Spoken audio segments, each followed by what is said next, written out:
asignación especial, así que me tocó a mí presentarlo. Y vamos a hablar este día acerca de la escogencia de los nuevos magistrados de la Corte Suprema de Justicia.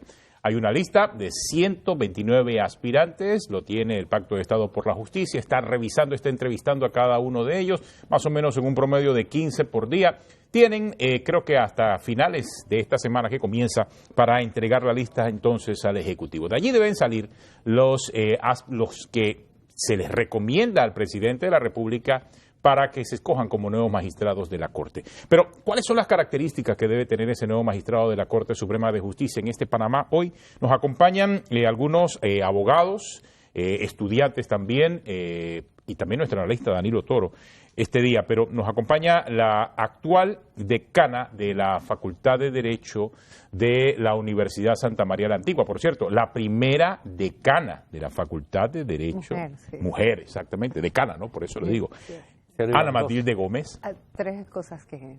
ex candidata a la presidencia de la República, ex procuradora, y yo creo que es muy autorizada para el tema. Única candidata mujer independiente también, que ha habido en el país. También. Así que bienvenida, bienvenida al programa. Mujer procuradora también. Son paradigmas. Bienvenida. No, son paradigmas que ha ido rompiendo definitivamente, y por eso está con nosotros en ese programa. Eso queda en la historia. Para siempre va a quedar en la historia. Bueno, sí, eso dije yo cuando salía de la Procuraduría. Yo decía, me podrán borrar de la planilla, pero lo de la historia. Pero usted sabe, antes de comenzar, ahora que viene el debate de los procuradores, los hechos que rodearon esa procuraduría. Ahora que viene el debate de los magistrados de la Corte Suprema de Justicia, aprovechando lo que usted dice, realmente hay una exigencia de que de las 6 oportunidades que tenga el actual presidente para escoger, por lo menos 3 sean mujeres, por cierto.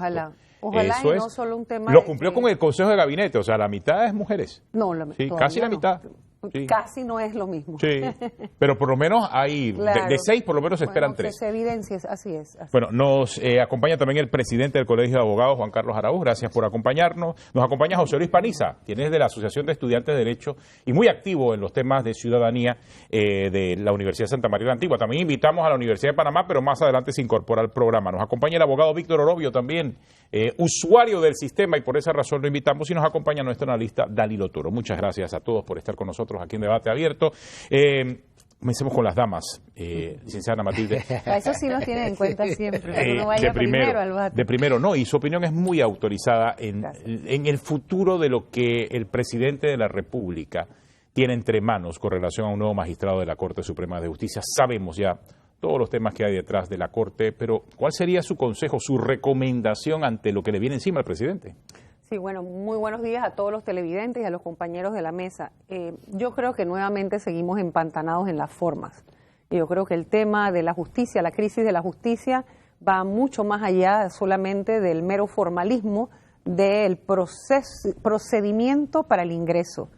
Sabemos que tenemos una norma constitucional que para nada es exigente, que solamente habla de unos requisitos mínimos y totalmente de forma. En la edad, de que sea panameño, que no esté condenado, etcétera.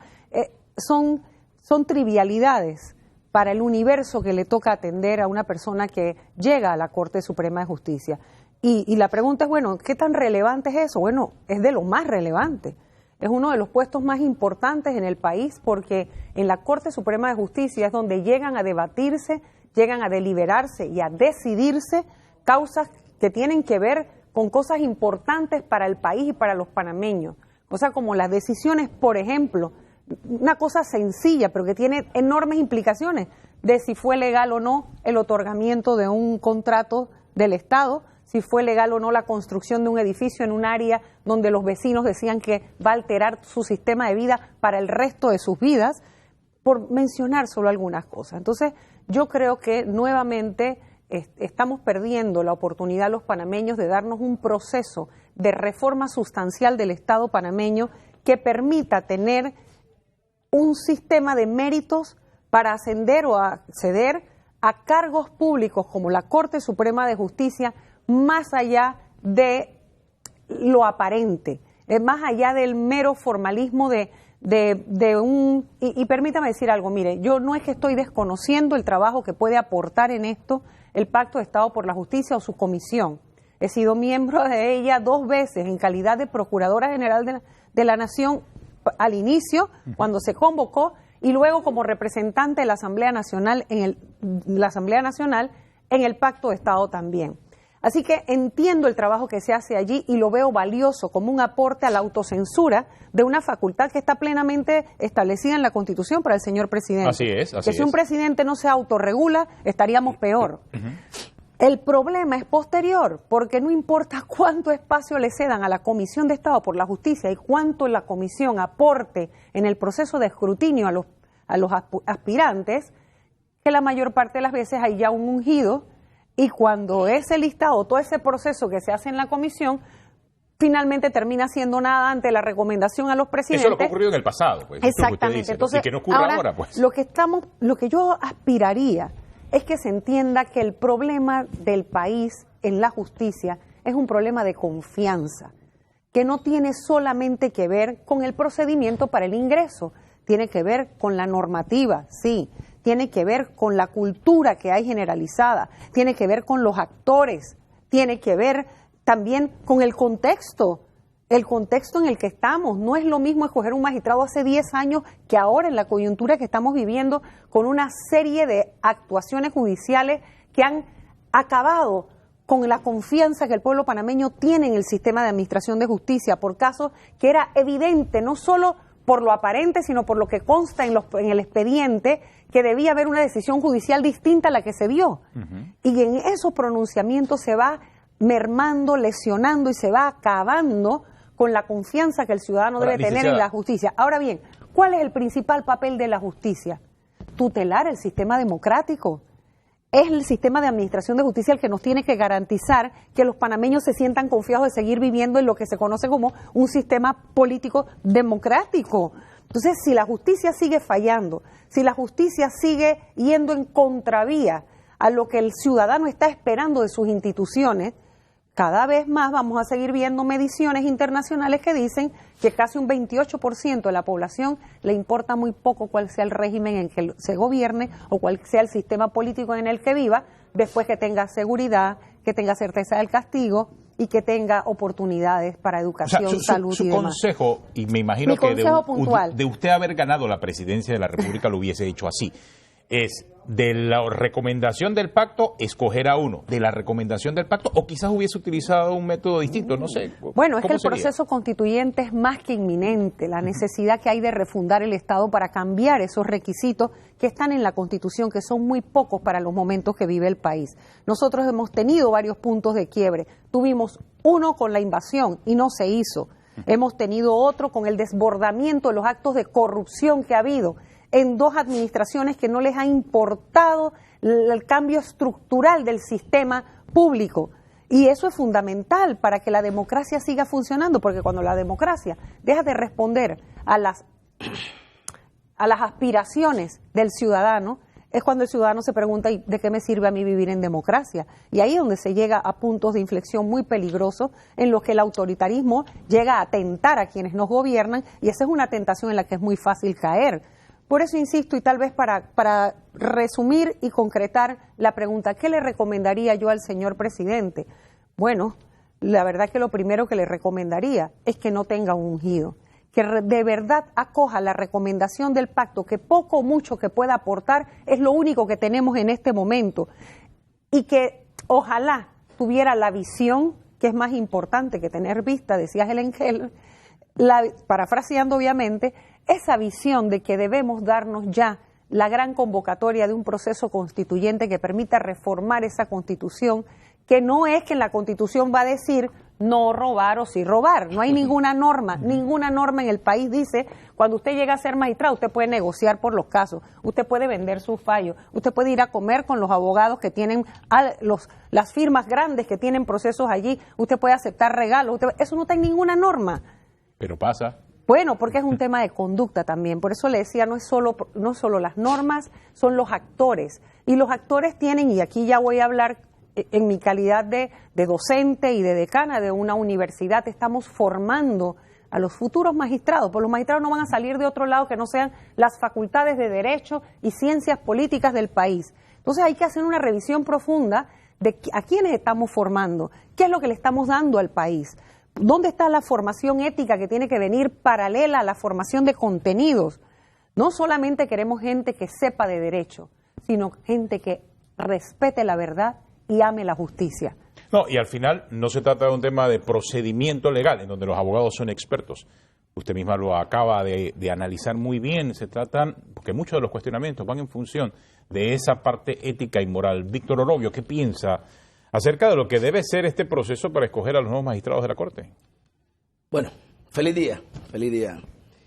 Mira, yo me quedo con lo que inició diciendo la nueva decana de la Universidad Santa María la Antigua, la confianza. Yo me quedo con ellos porque yo creo que nuestros constituyentes confiaron mucho en el presidente de la República cuando establecieron una norma tan simple para escoger a los magistrados de la Corte Suprema de Justicia, ¿sí? Confiaron en esa buena fe, le dieron esa discrecionalidad al presidente, ¿no? Y solamente establecieron como un obstáculo, un freno, el hecho de que los órganos del Estado tendrían que funcionar separadamente, pero en armónica colaboración. Y ahí quedó, ¿sí? Yo siento que esa confianza se ha desprestigiado, pienso que no se ha aprovechado y olvidamos, el constituyente olvidó que el poder descontrola y el mucho poder corrompe. Y eso es lo que hemos tenido en largo de la historia, de todo el efecto negativo que hemos visto en el nombramiento de los magistrados de la Corte Suprema de Justicia. Sobre todo, yo diría que el presidente en estos momentos tiene un momento muy importante, ¿sí? Él todavía tiene credibilidad y convence a mucha gente. A mí me está convenciendo de su buena fe. Y este momento es para que él rompa con la práctica tradicional que se ha venido dando de los famosos ungidos, de los magistrados que todo el mundo sabe de antemano cuál va a ser el magistrado o la magistrada de la Corte Suprema de Justicia. ¿Por qué? Porque es el candidato que es recomendado por el ministro de Estado, el candidato que es recomendado por el gran empresario, por el político influyente, ¿sí? Y esos son los que, o aquellos candidatos que tienen mucha fama, que son gente muy conocidas, ¿no? Y que tienen acceso de llegar a la mente del presidente de la República. O que han estado cerca a él, ¿no? Sí, ¿quién es el candidato? ¿Lo conozco? Sí. ¿Quién es? Me parece buena gente. Bueno, bien, ese vamos a considerarlo. Pero se ha olvidado del currículum vitae, se ha olvidado de la hoja de vida, ¿no? Me parece que este es el momento de que el presidente revise y sobre todo la comisión evaluadora donde está participando el Colegio Nacional de Abogados, tienen que hacer mucho énfasis en la trayectoria del candidato. Pero, señor Orobio, nadie duda, yo por lo menos no lo pongo en duda, de la trayectoria de todos los hombres y mujeres que han pasado por la Corte Suprema de Justicia en los últimos 30 años. Sí. Eso es real. Nadie duda de ellos. Nadie duda. De esa trayectoria académica que tienen. No. La duda viene en la parte moral. Sí, no. De lo que ha hecho la Corte. Mira, yo creo que, mire, en Panamá existen 3 instituciones, ¿no?, que sobre todo en la justicia penal participan de forma directa en la administración de justicia, en la justicia penal. Y esas 3 instituciones son la Policía Nacional, el Ministerio Público y el órgano judicial. Fíjese usted, en la Policía Nacional los oficiales inician de subteniente y ahí van escalando y llegan a subcomisionado. Y de esa forma ellos van ocupando los cargos de jerarquía en la institución. Eso le da solidez, le da confianza a la institución. En los últimos 2 gobiernos, los directores de la Policía Nacional han salido de la institución. Que eso es bueno o malo, eso habría que verlo con estadística, pero han salido de allí y eso fortalece a la institución, porque la institución es una institución fuerte para nosotros. En la Procuraduría, ¿no?, y en la Corte Suprema de Justicia eso se rompe, ¿sí? Los funcionarios ingresan a esas instituciones como oficial mayor, secretarios, personeros, fiscales de circuito, fiscales superiores, y hasta ahí llegan, igual en la Corte Suprema de Justicia, ¿no? Entonces me parece que ese momento del presidente es como para fortalecer el sistema judicial. Dentro del sistema judicial, ¿no?, hay funcionarios de 25, 30 años de carrera, hay hombres y mujeres que le han entregado su vida a la institución, están académicamente bien preparados, ¿sí? ¿Por qué el presidente de la República en este momento no aprovecha esta oportunidad para fortalecer la institución? Y mirar hacia adentro. Pero también con lupa, porque no creo que todo también con lupa, pero por lo menos da un mensaje de independencia, da un mensaje de transparencia, da un mensaje que se acabó el candidato porque me lo recomendó determinada persona. Porque en realidad hay que reconocerlo, señores. Los funcionarios judiciales en Panamá no hacen bulla. A esa gente no se conoce. Eso es cierto. ¿Sí? A esa gente no se conoce.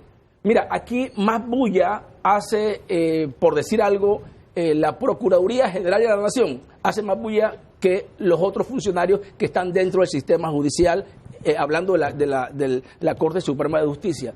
Entonces esa gente no tiene manera de llegar, no tiene manera de decir al presidente, mire, yo soy un excelente candidato, solamente revisando su hoja de vida. Entonces, si el presidente aprovecha esta oportunidad para hacer esa selección, que son tres magistrados principales. En esta oportunidad. Y tiene después tres y son más. 5 magistrados suplentes, ¿sí? Y 2 de los magistrados que se van a nombrar son de la Sala Penal. Así ¿sí? es. No es lo mismo, y eso es importante saberlo. Mire, me encantó lo que dijiste, que yo soy usuario del sistema, y me encanta eso. Porque el usuario está todos los días recibiendo lo positivo o lo negativo del sistema. Usted vive ese día a día, y verdaderamente, ¿no? Tengo más de 20 años de ser usuario del sistema permanente, todos los días. Y yo sí le puedo decir algo, mire, no es lo mismo hacer un escrito petitorio, no es lo mismo preparar una audiencia e ir a unos alegatos, no es lo mismo que decidir quién tiene la razón y fundamentarlo el por qué tiene la razón. Y fundamentarlo con las leyes nacionales, fundamentarlo con la doctrina y fundamentarlo con los convenios internacionales. Eso no es lo mismo, ¿sí?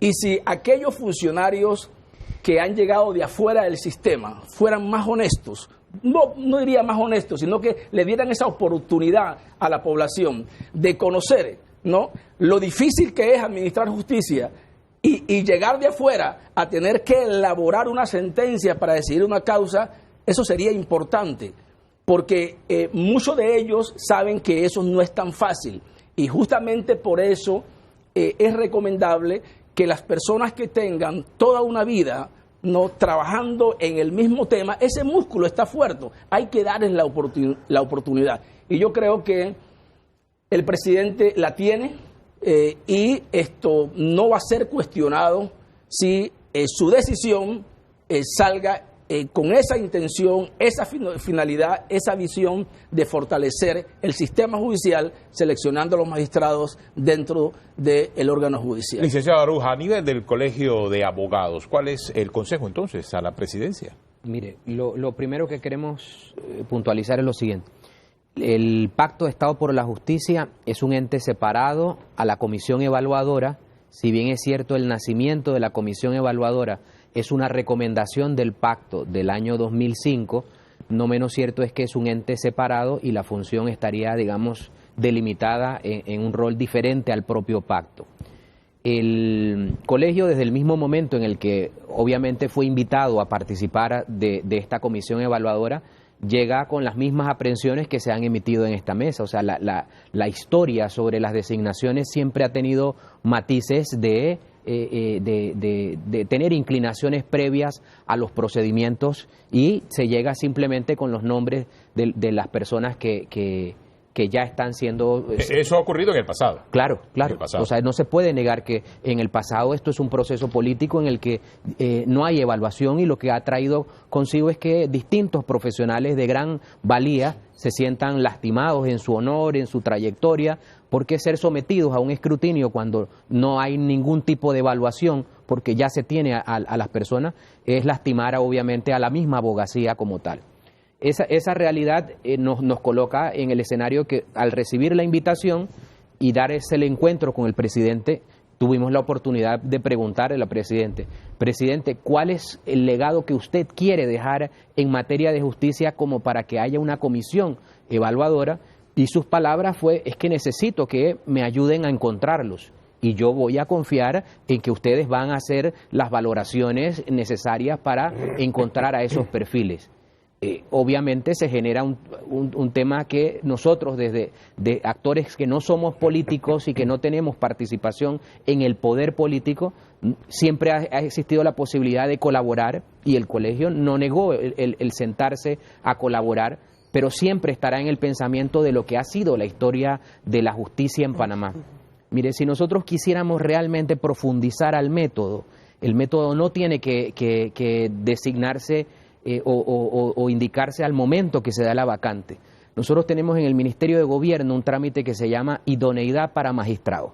Y todos los abogados comparecen con una serie de requisitos y se le emite una idoneidad. Es allí, en ese momento, que estas comisiones evaluadoras debiesen operar de forma permanente, porque yo no le puedo otorgar la idoneidad para magistrado como un documento a exhibir a quien no lo cumple.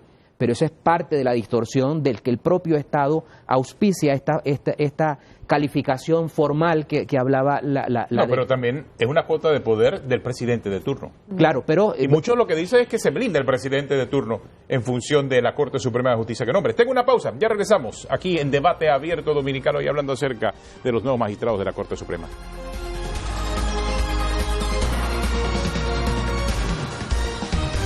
Continuamos aquí en Debate Abierto Dominical. Hablamos acerca de los nuevos magistrados de la Corte Suprema de Justicia. José Luis Paniza es estudiante de Derecho en la Universidad de Santa María la Antigua. Y creo que aquí la juventud y los estudiantes de Derecho tienen también algo que decir sobre un nuevo magistrado. Son estos nuevos tiempos. José Luis, ¿qué piensas acerca de la forma en que se está escogiendo los magistrados? Yo pienso que quizás es una opinión un poco impopular. Primero de todo, buenos días. Pero yo no creo que la forma en que se escoge a los magistrados en Panamá sea tan caótica. En primer lugar, porque en esta mesa y en los medios de comunicación suele decirse mucho el presidente, pero en verdad la fórmula que está en la Constitución es un nombramiento del presidente con una ratificación de la Asamblea, algo que está en otros países y que no necesariamente, el presidente tiene que ir a buscar un consenso con la Asamblea. Y a pesar de que tiene mayoría, hemos visto, a pesar de tener una fuerza en el legislativo, que no necesariamente ha sido así. Entonces yo pienso que es importante poner la responsabilidad en lo que va cada uno. Yo creo que, además de la forma de nombramiento, los requisitos, lamentablemente, desde mi punto de vista, los requisitos que espera el país, que espera la ciudadanía y que esperan las capas medias y bajas del país de justicia no se pueden escribir en un papel. Eso es lo que yo considero. No hay forma de poner en una fórmula constitucional o en una ley que el magistrado va a ser honesto o que el magistrado no hay una forma. Sí, son elementos morales. Es un tema subjetivos de voluntad y un tema actitudinal más que un tema legal, por un lado. Claro que hay mecanismos y formas de lograr que la justicia pueda ser más independiente, pero realmente el tema, mencionado anteriormente, de un currículum o de una trayectoria de años dentro o fuera del órgano judicial o muchas maestrías en el extranjero o cualquier trayectoria que pueda acumular un abogado durante su carrera profesional, yo no creo que sea eso, a pesar de que es importante, pero si estamos hablando de la confianza que pueda tener la ciudadanía en el órgano judicial, yo no creo que sea eso lo que vaya a devolver la confianza en el órgano judicial precisamente. El tema del pacto de Estado... Y la cual usted considera que se ha perdido, ¿verdad? ¿O no? Bueno, hace unas semanas, y es un tema delicado, yo lo puntualizaba, hubo una protesta en el órgano judicial y un magistrado de la Corte sale. El único que sale. Sí. No, pero más allá de quién es el magistrado, yo lo que quiero puntualizar es recordar el momento, sale este magistrado con sus escoltas y una señora mayor en medio de medios de comunicación de ciudadanos que estaban ahí, de los escoltas del magistrado y de un magistrado de la Corte Suprema de Justicia, la máxima autoridad judicial del país, la señora se atreve a aventarle un raspado. En muchos medios de comunicación lo criticaron, y yo quisiera poner un poco la lupa en eso ahora que mencionas. Más allá de que no se puede apadrinar y que no se puede justificar lo que se hizo, yo pienso que vale la pena analizar la frustración, o quizás qué es lo que lleva a una señora a atreverse a hacer eso en medio de escoltas y de tanta gente. O sea, ¿cuál es el nivel de indignación que tiene que tener una persona hacia el órgano judicial? Nos guste o no nos guste la forma, que para nada es justificable, pero no podemos simplemente recriminar y no ver las causas o las consecuencias que esto puede tener. Eso nos habla del estado de confianza y quizás hasta de legitimidad, no la formal, que obviamente la tienen, sino la real que pueda tener la ciudadanía hacia los magistrados de la Corte Suprema de Justicia. Y realmente es preocupante, yo creo, porque no se trata solamente de lo que pudo haber hecho, sino que puede haber sido peor. Y yo pienso que considerando eso, ese es el camino que tiene que llevar la Corte Suprema de Justicia. O sea, tienen que encaminarse, y no solamente el órgano judicial con su actuación, sino la Asamblea cuando le toque ratificar, y primero al presidente cuando le toque nombrar. O sea, el primer objetivo que tiene, y lo que yo le diría al presidente o a los que le toque tomar la decisión, es que el norte o a la meta a la que ellos aspiran llegar, de la forma en que sea, con los requisitos que sea, tiene que ser devolver la confianza de la ciudadanía en este órgano del Estado. Danilo Toro, su análisis. Bien, como solamente tú, Aterógenes, y yo no somos pertenecientes al mundo del derecho, entre los que el resto sí. El resto sí, y no quiero correrme el riesgo de hablar con toda la valentía que da la ignorancia. Quiero hacer un enfoque político del tema. Suena un poco herético, ¿no? Suena herejía decir, No. vamos a analizar esto desde el punto de vista de una perspectiva política. Pero es que sí, yo pienso Tiene que la altas justicia implicaciones. es un tema político y debe ser un tema político. Bien, vamos a ver algunos elementos que podemos situar sobre la mesa de análisis. El primero de ellos es, hay un procedimiento establecido en la Constitución. La sociedad ha estado por diversas vías expresando cierta insatisfacción con ese procedimiento ya existente en la Constitución, que es un instrumento político. Subrayo, la Constitución es una herramienta política, es la herramienta política. Bien. Por antonomasia. Exacto, es la herramienta, no es una herramienta política, es la herramienta política, ya establecido ahí. Y la sociedad, por diversos voceros, ha dicho, no, debemos utilizar un procedimiento distinto. El origen del Pacto de Estado por la Justicia responde a una coyuntura de crisis. El Pacto de la Justicia no salió como un programa político de ninguna administración, no salió como una previsión, no salió como un objetivo a alcanzar, no. Fue casualmente, una explosión, mejor dicho, una implosión. Una respuesta política a una Exacto, crisis de la así es. justicia. Ahora, Provocada por un magistrado de la Corte Suprema de Justicia que salió a decir públicamente que se estaban metiendo fallos así en la es. Corte. Y lógico, el Ejecutivo, para tratar de estabilizar sus propios cimientos, porque como bien apuntaba la decana de la Facultad de Derecho, la justicia es el más importante pilar de la democracia, valida la democracia, certifica la democracia. Entonces, no habiéndolo dicho no significa que no lo entendió. Y corrió el jefe de gobierno en ese momento, a establecer este pacto de Estado por la justicia, porque le daba estabilidad al marco político en ese momento.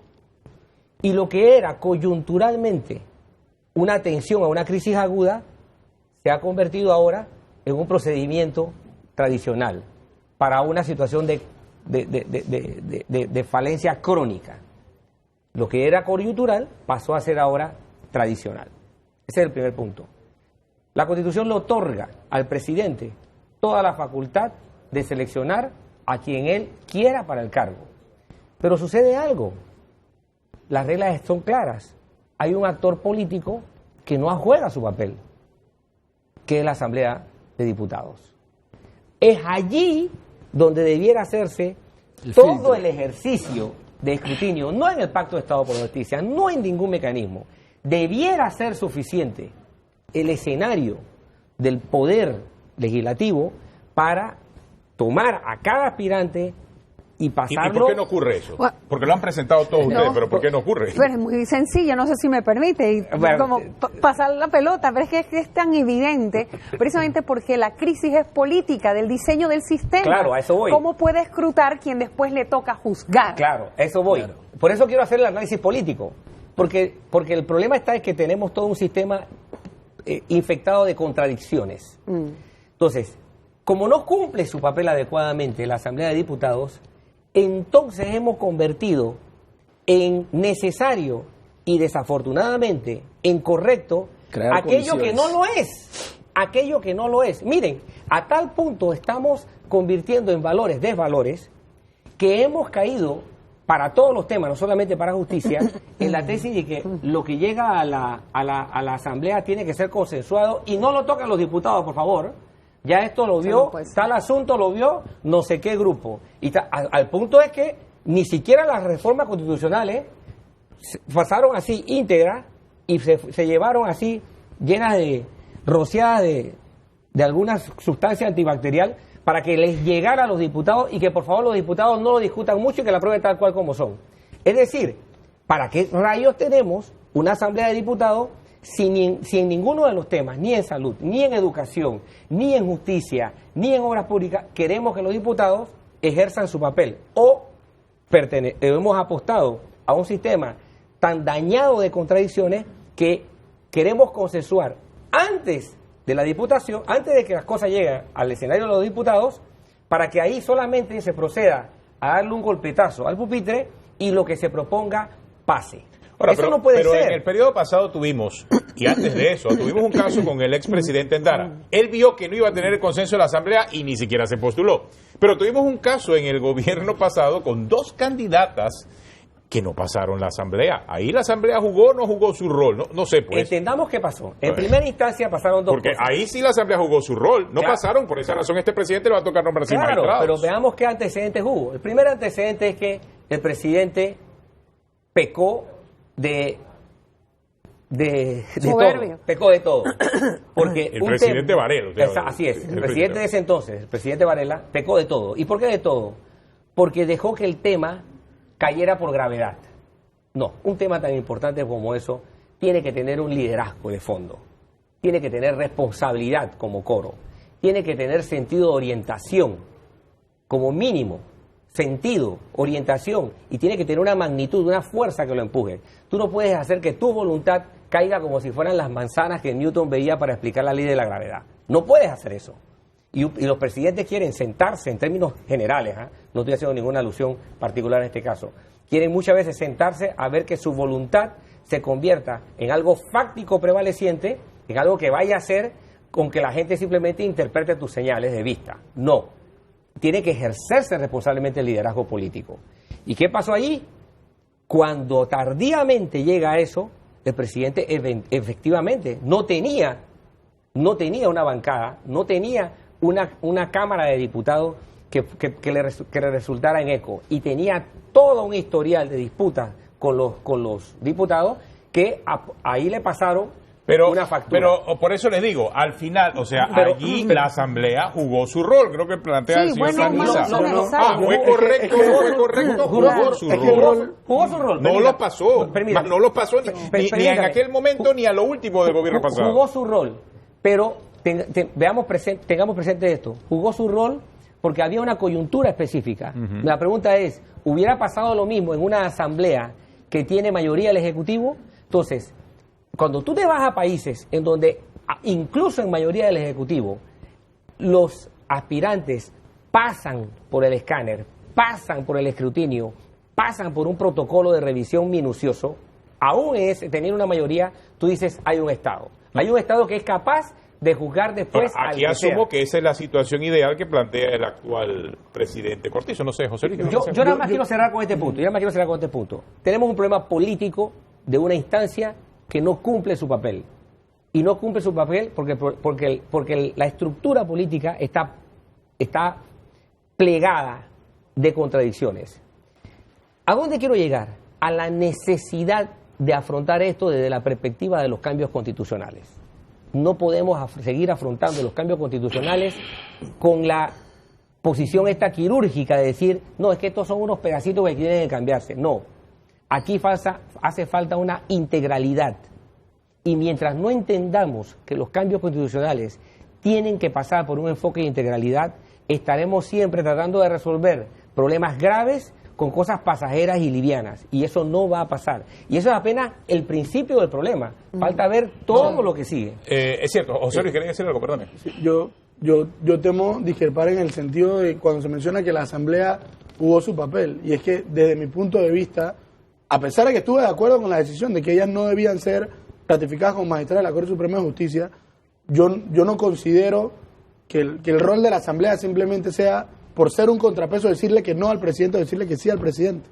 O sea, el pero contrapeso... ese es el rol de la Asamblea. O sea, sí, tal pero como es que el establece la contrapeso Constitución. no está en decirle que no está el presidente. Tiene que hacer Pero es que hubo evaluación. Pero mira, es que Ajá. también... El- Termine. Sí, lo que yo considero, habiendo estado ahí, es que lo que hubo en la Asamblea no fue un debate acerca de, en la mayoría de los casos, porque sé que hubo personas, como estuvo la decana, que hicieron las preguntas adecuadas, pero en la comisión inicial, la comisión de credenciales, a pesar de que se abrió el espacio, y después en el Pleno, lo que hubo ese día, porque estuve ahí, fue un tema de insultos entre los diputados de los partidos y en la comisión de insultos hacia la persona. No hubo un análisis profundo acerca de si estas eran las personas que merecía el país para el órgano judicial. Pero le dijeron que no al Sí, presidente. Hacía mucho tiempo. Eso nunca había ocurrido, diputada. Usted Yo- estaba ahí en ese Sí, momento como pero- diputada, sí, corrijo. Y argumenté mi voto y dije, ¿por qué sí. no? Y así lo hicieron otros colegas. El punto es que seguimos en lo mismo. Exactamente. Mientras sigamos debatiendo sobre los síntomas y no sobre las causas, vamos a estar en este mismo, en esta rueda, en este círculo vicioso en el que seguimos buscando, tratando de explicar la fiebre a partir de la temperatura. No, señor, eso no es. O sea, no es subjetivo, no es objetivo, sino subjetivo. Es que esto es de contenido, o sea, esto es de fondo, esto es sustantivo. ¿Por qué? Porque el modelo político, y tal vez eso es lo que no hemos sabido explicar suficiente para que se entienda, y es que hay un diseño de cómo se ejerce el poder. El tema de la democracia no es solo tener poder, es cómo se ejerce. El diseño en la Constitución de cómo se ejerce el poder y cómo se relaciona el administrador con los administrados ya quedó totalmente desfasado para las pretensiones de los ciudadanos en el siglo XXI y la modernidad, por ejemplo, que reclaman espacios, que como dice el joven estudiante, por ejemplo, van a la asamblea, quieren pronunciarse. En ese momento, la asamblea actuó como actúa cualquier ente político. Se dio cuenta que el balance de poder, es decir, el resultado neto, positivo para la Asamblea era no aprobarlas. ¿Por qué? Porque ahí había un rédito político que se le iba a pasar. Igual ocurrió a la inversa y para negativo, por ejemplo, con la ley de salud sexual y reproductiva, porque ese es un ente político y eso hay que entenderlo. El que no analiza el comportamiento de la Asamblea a partir de la función política que desempeña dentro del diseño, la arquitectura de poder, no está entendiendo. Y por eso nos equivocamos en los argumentos finales o en las Ahora, conclusiones. yo lo voy a simplificar porque acá hablamos mucho de la política.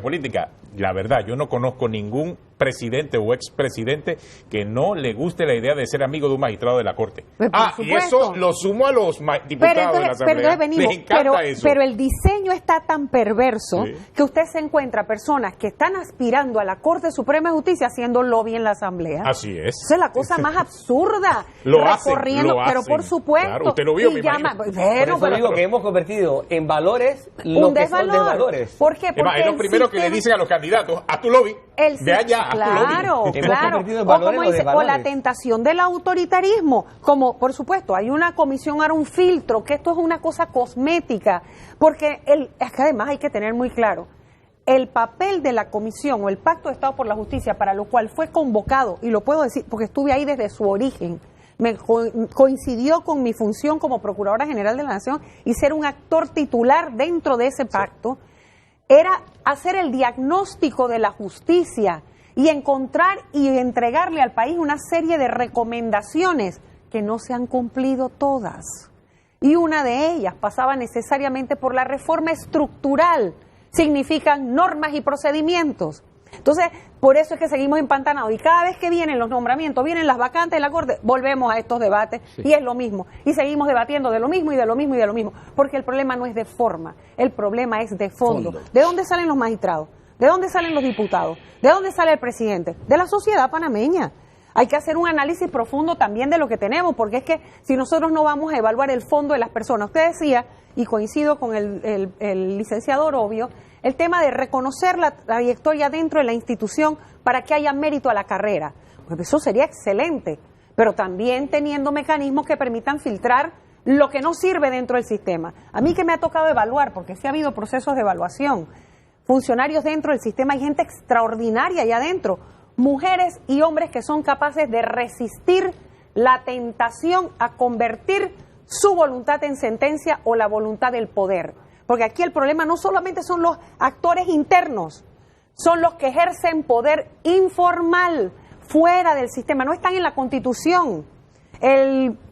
Los poderes reales que impactan el ejercicio del poder, esos poderes que no están en la Constitución, poderes económicos, poderes políticos y poderes sociales, que son capaces de incidir en las decisiones de quienes tienen la titularidad del poder por la formalidad de nuestra democracia. Porque nosotros tenemos una democracia que solamente es de forma, pero en lo sustantivo ya se quedó agotada. Hay que mejorarla, la democracia representativa. Por eso cada vez hay más personas reclamando espacios de participación. Por eso vemos cosas como la concertación, vemos cosas como la comisión evaluadora del propio pacto, claro. Pero que si no se cumple lo que ahí se recomienda, o el presidente no está dispuesto a escuchar la evaluación, si es científica y objetiva, de quienes salen de ese escrutinio con las más altas calificaciones objetivas, no subjetivas, de que tienen habilidades, destrezas y competencias para el cargo y tienen una experiencia suficiente que permita saber, en este país mucha gente se conoce, la posibilidad de saber que es una persona que no ha sido corrupta ya, porque no solo corrupto es el que tiene la condena, corrupto también es el que mucha gente sabe que si come con fulano de tal, vive con fulano de tal, le pagan las deudas a fulano de tal, tiene negocios con fulano de tal y no hacen absolutamente nada y ahí están. Ese es el escrutinio que hay que hacer para llegar a la Corte Suprema de Justicia y eso no lo garantiza un mero procedimiento. Tiene que haber una reforma sustancial. No sé si Tengo una pausa, ya regresamos. Esto es Debate Abierto Dominical, hoy hablando acerca de la escogencia de los nuevos magistrados de la Corte Suprema de Justicia.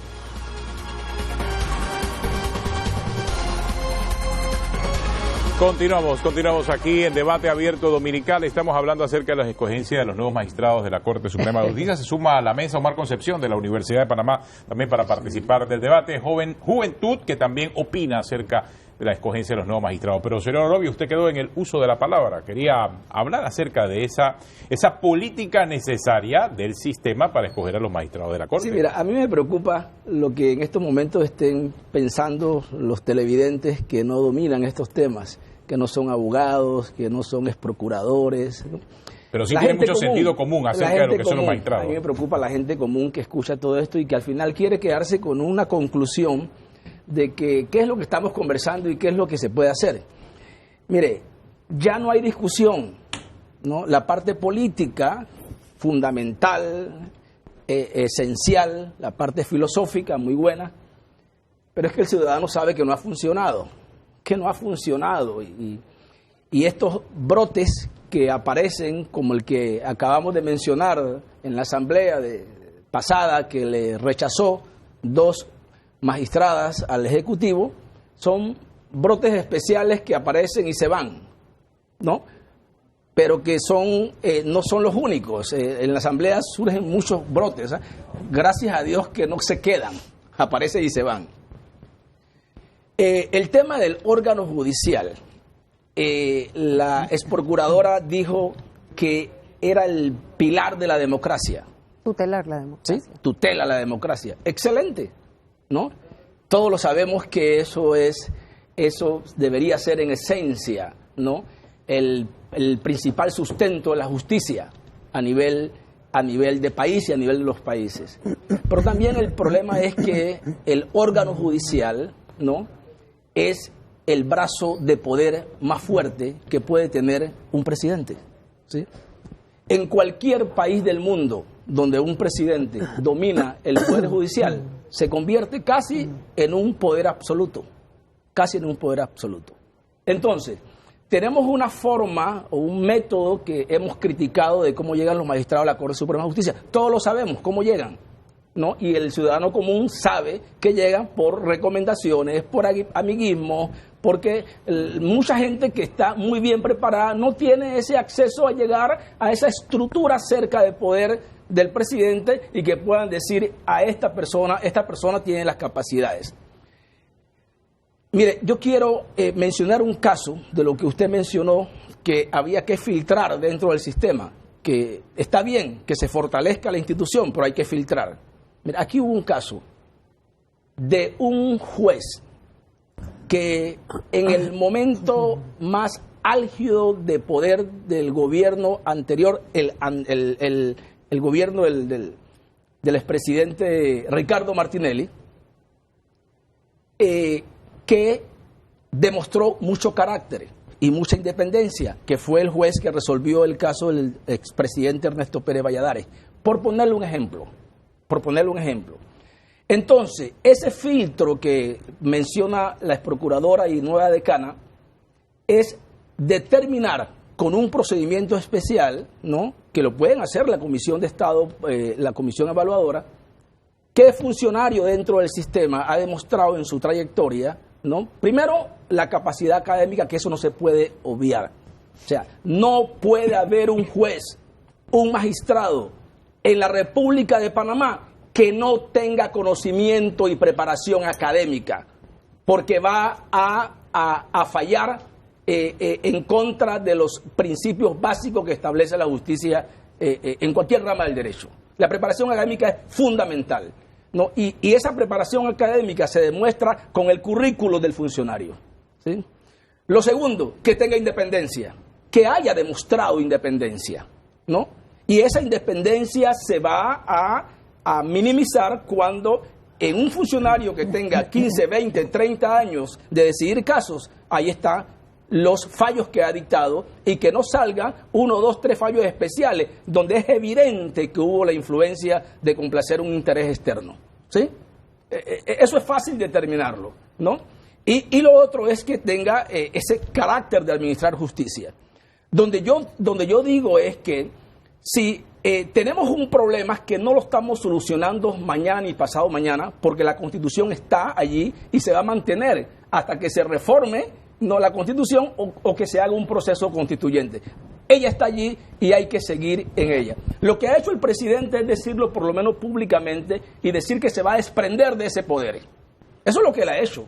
Me voy a desprender de ese poder, ¿no?, que tradicionalmente han tenido los presidentes, y voy a darle participación a una comisión evaluadora para que ellos hagan un escrutinio que la Constitución no hace, y que dice el joven Paniza que no está de acuerdo a que se ponga en la Constitución, creo que fue lo que dijo, tantas normas y yo lo que dije es que no creo que es posible. Que es posible. Que no es posible que se ponga. Entonces, el presidente ha dado su voluntad de designar en ustedes la comisión evaluadora que haga ese trabajo de escrutinio. Y termino con esto.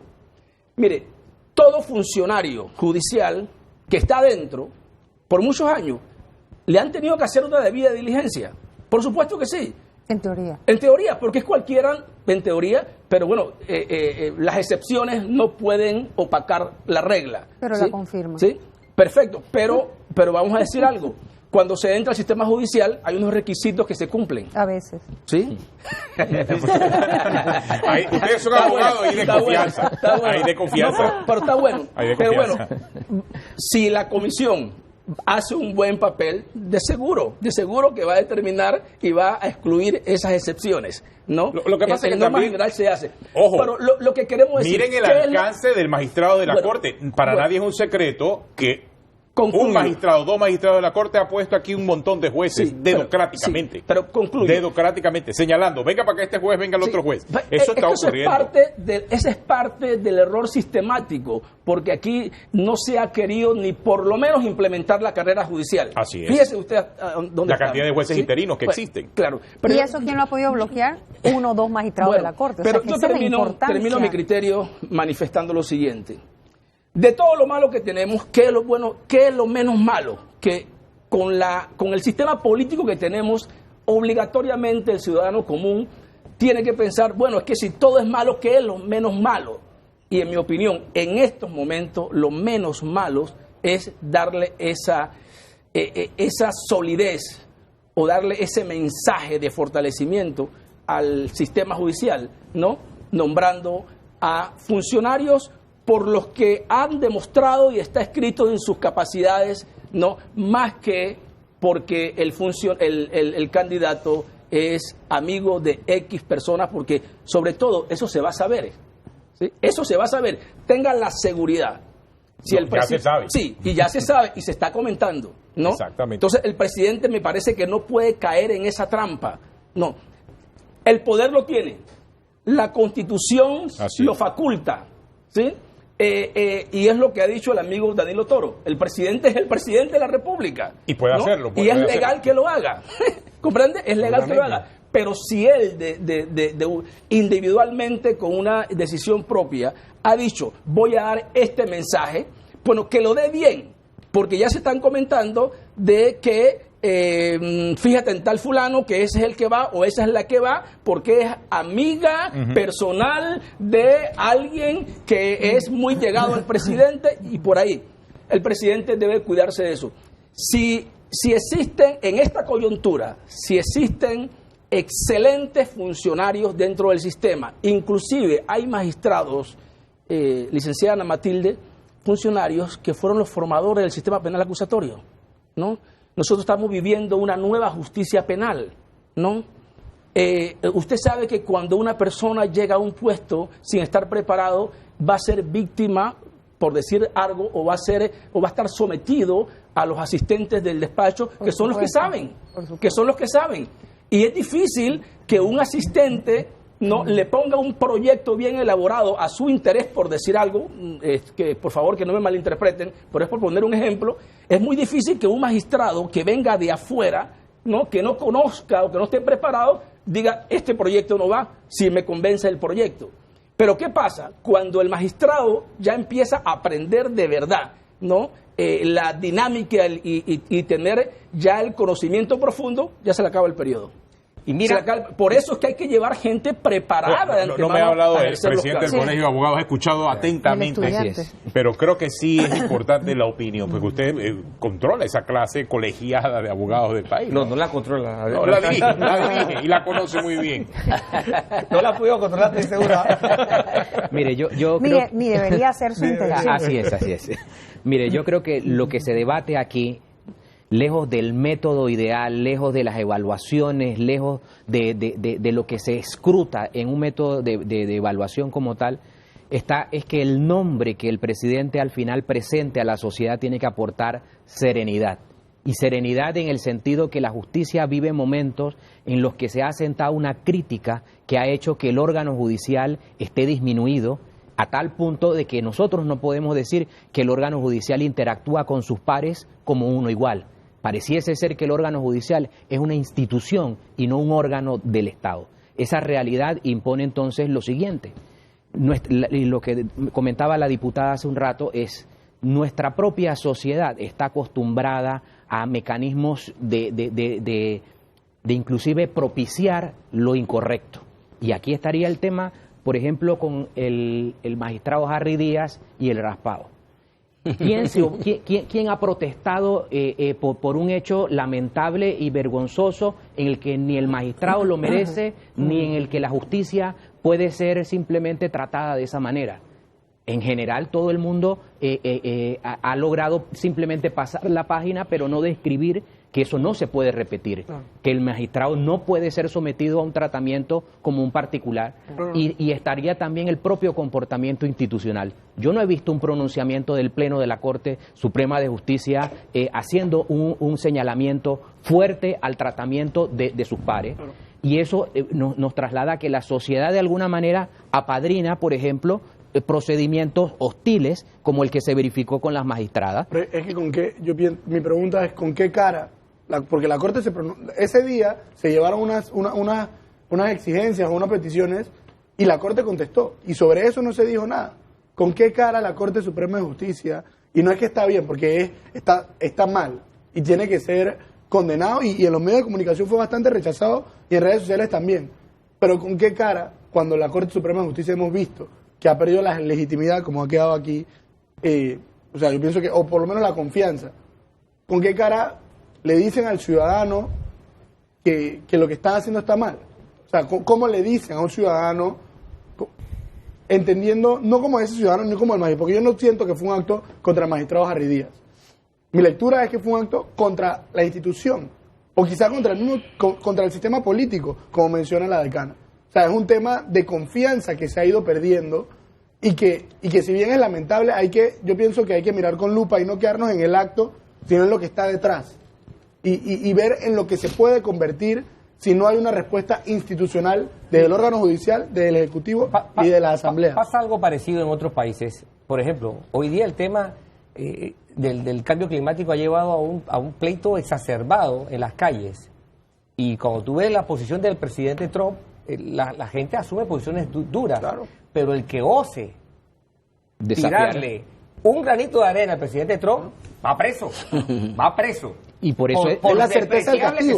Pero por la eso, certeza del castigo. desde el punto de vista del respeto ciudadano, fortalecimiento institucional, hay que rechazarlo y no repetirlo. Exacto. Igual, y debió haber ocurrido lo que usted dice. Igual con el procedimiento hostil que se registró en la calificación de magistrada. Así es. Eso no se puede volver a repetir. Así es. Porque aquí está en y juego. Tiene que haber coercitividad. Porque está en juego es la dignidad del órgano judicial, porque se está evaluando a sus futuros integrantes y ese procedimiento tiene que ser con dignidad.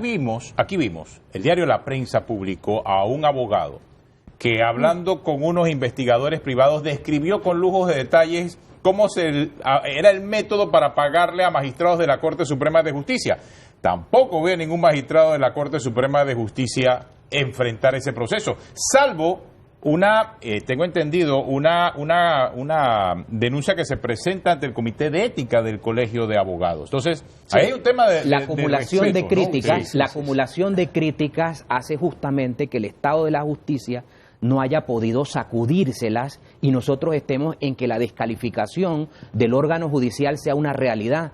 Pero eso involucra que ya no podemos seguir profundizando y tenemos que salir de ese estancamiento en el que nos encontramos, y ahí vienen los mecanismos institucionales. Mire, en las evaluaciones, lo más difícil que hay en este mundo es recobrar credibilidad cuando se pierde. Pero y no nos queda otro camino. No se resuelve con procedimientos. No nos queda. Miren, en el procedimiento una magistrada relató la soledad del cargo. Es decir, un magistrado cuando toma una decisión dice, yo no puedo volver a hablar del caso. A mí los medios de comunicación no me vuelven a preguntar sobre el tema y la crítica quedó marcada como una realidad. Si yo actué en apego a la ley o a la Constitución, ya no interesa. Pero desde el punto de vista institucional, cuando una decisión empieza a subir los escalones de la justicia, es el propio órgano judicial el que tiene que, a través de una vocería contundente, confirmar y acercarse a la sociedad de cómo el procedimiento fue correcto o no fue incorrecto. Es decir, nosotros tenemos debilidad institucional que se traduce en la desilusión colectiva. Pero el momento que nosotros vivimos de designación de magistrados, vuelvo y lo repito, es para serenidad. ¿Cuándo un hombre va a aportar serenidad? Cuando su recorrido sea suficientemente largo como para decir si el cuestionamiento sobre su credibilidad, honestidad, ética, ha atravesado ciertas pruebas que lo ha colocado en un estado de salir bien librado. Eso solamente se logra reconociendo y justamente que el procedimiento se transforme en que cuando el presidente articule 3 nombres de principales y 6 nombres de suplentes, todos consideremos que se está reconociendo a profesionales que merecen el cargo, que la silla no le va a quedar grande, que el cargo se va a engalanar y se va a robustecer justamente porque la ejecutoria de cada quien lo coloca en el sitio que merece. nosotros no hemos propiciado justamente, y la abogacía tiene mucha culpa en esto, de que nosotros no propiciamos el reconocer a quienes merecen ser referentes de la abogacía. Y aquí hay 3 ámbitos en los que, si cada sala tiene una integración de 3, es para que uno fuese de la docencia, uno fuese de la vida privada y uno fuese del sistema, para que la visión de la justicia estuviese articulada en equilibrio y no solamente en un sector, porque nosotros tenemos visiones diferentes como sectores de la abogacía y eso tiene que estar integrado a través del órgano judicial, visiones diferentes que hagan contrapeso, que hagan cuestionamiento, pero nosotros nos hemos acostumbrado que la justicia es un ejercicio de fuerza, inclusive de fuerza física, y esa distorsión es la que entonces nos orienta a tareas pendientes en la academia, la formación universitaria, los estudiantes aquí presentes, es el futuro de cómo se va a formar, entendiendo si queremos una justicia profesional, objetiva y justamente inserta en la sociedad. Nosotros tenemos entonces que alentar. La justicia ni se respeta, pero tampoco no se da a respetar.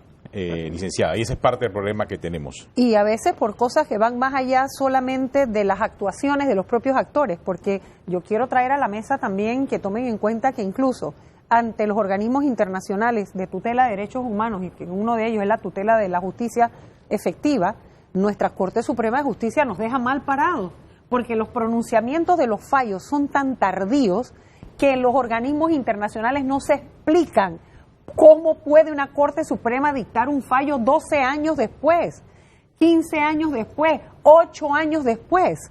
Así que es importante también que haya una comprensión integral del rol de un magistrado que incluso pone en riesgo hasta derechos humanos solamente porque tiene ahí 300 procesos que, como bien decía Orobio, pueden ser el criterio de los asistentes, porque si es un magistrado que no conoce el sistema, no conoce el trabajo, llega y cree que es un puesto social, pues entonces sale a comer, se va de viaje, se la pasa viajando, va de vacaciones, su vida cambió. Le regalamos un puesto para cambiar la vida y entonces resulta que tiene ahí expedientes que están durmiendo el sueño. A todos esos magistrados que han llegado así de afuera, preguntarles cómo fue su vida los primeros 2-3 años dentro del puesto, del cargo. Y si son sinceros, que muchos llegan con una mano adelante y otra atrás. Dígame. No se aprende de un día para otro. No se aprende un día para otro. Uno de los principales problemas que tiene la Corte Suprema de Justicia es las mismas declaraciones que dan los magistrados contra ellos mismos. Aquí hemos tenido magistrados desde el 2000. Me recuerdo un magistrado que se paró en la escalinata de la Corte Suprema de Justicia y habló mal de todos los magistrados. Y después ninguno de los otros magistrados habló o hizo referencia de lo que él hizo. Y ha sido consecuente durante ya 19 años que los magistrados salen en un periódico, salen en una entrevista, dicen que venden fallos, que se demoran. También me puedo recordar cómo un ex rector manejaba un fallo por medio de un correo electrónico. Se llegaba. O sea, es verdad, licenciada, aquí hay fallos que no demoran 2, ni 3, ni 4 años, demoran 10, un amparo de garantías que debe resolverse en días, pero por cuestiones políticas demoran años. Y se lo digo en mi caso personal. Yo he puesto amparo de garantía que ya cuando ya yo resuelvo mi cuestión de forma política, es que sale a favor o en contra. Entonces, el método de escogencia que se está haciendo con una comisión, que no sé si es constitucional,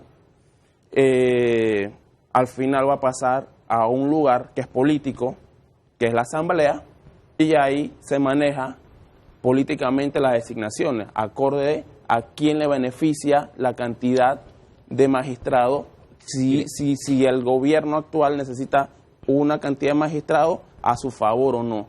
Tengo que irme a una pausa, Omar. La licenciada Ana Matilde Gómez se va a separar del programa, pero antes de irse, solamente un último comentario. Desde el momento en que el ex magistrado Adán Arnulfo Arjona provocó todo este enredo con relación al Pacto de Estado por la Justicia en el 2005, y usted era procuradora, 14 años después, estamos en el 2019, ¿ha cambiado en algo la percepción que en ese momento existía acerca de la Corte? Han pasado 14 años desde ese momento Pacto de Estado por la Justicia de por medio, o sea, ¿ha cambiado en algo? Sí. 14 años y 4 administraciones. Sí. 14 años y 4 administraciones. Sí, ha cambiado en algo. La ciudadanía cada vez está más convencida que la Corte no responde a los intereses para los cuales está diseñado ni en la Constitución ni en el sistema democrático. Sí ha cambiado porque cada vez la percepción ciudadana es más crítica y más dura respecto a la función de los magistrados. Y sí ha cambiado porque lamentablemente, frente al primer grito desesperado, que no fue con Adán Arnulfo Arjona, no sé si ustedes se acuerdan, al ex magistrado Camilo Pérez, que en paz descanse, que dijo un día, esto es un potrero lleno de garrapatas. Sí, exactamente. Bueno, desde ese momento, y por supuesto históricamente, porque hay que entender Han sido que pocos los valientes, pero la sí ha forma habido. del ascenso al poder, la forma en que se ejerce el poder judicial, ha sido históricamente un mecanismo de articulación política. Sí, claro. Y para que eso pueda cambiar, tiene que cambiar el diseño de la estructura del Estado, el diseño, cómo nos ponemos de acuerdo los panameños, cómo se va a ejercer el poder. Eso solamente se puede hacer a través de un proceso constituyente, no con reformas constitucionales parciales, que me diga si va a tener 35 años Pero o va a mire, tener 40, eso- que ayuda a que pero- sea una persona Pero realizada. el país no entiende eso, pero es que miren, ni Después Pero de la tenemos pausa- que decírselo, porque además Ni me con voy a retirar cirugía. y muchas Sí, gracias sí, porque sí. tengo otro compromiso y me encanta haber compartido con ustedes y con los televidentes, pero decirles que mi sueño, yo aspiro a vivir en un país en el que sea suficiente conocer el derecho y no tener que conocer al juez. Tengo una pausa y al regresar seguimos hablando de ese tema, centro de la discusión para lo que ha ocurrido en la Corte hace 14 años y lo que ocurre hoy en día después de aquellas famosas denuncias. Una pausa y ya regresamos aquí en Debate Abierto Dominical.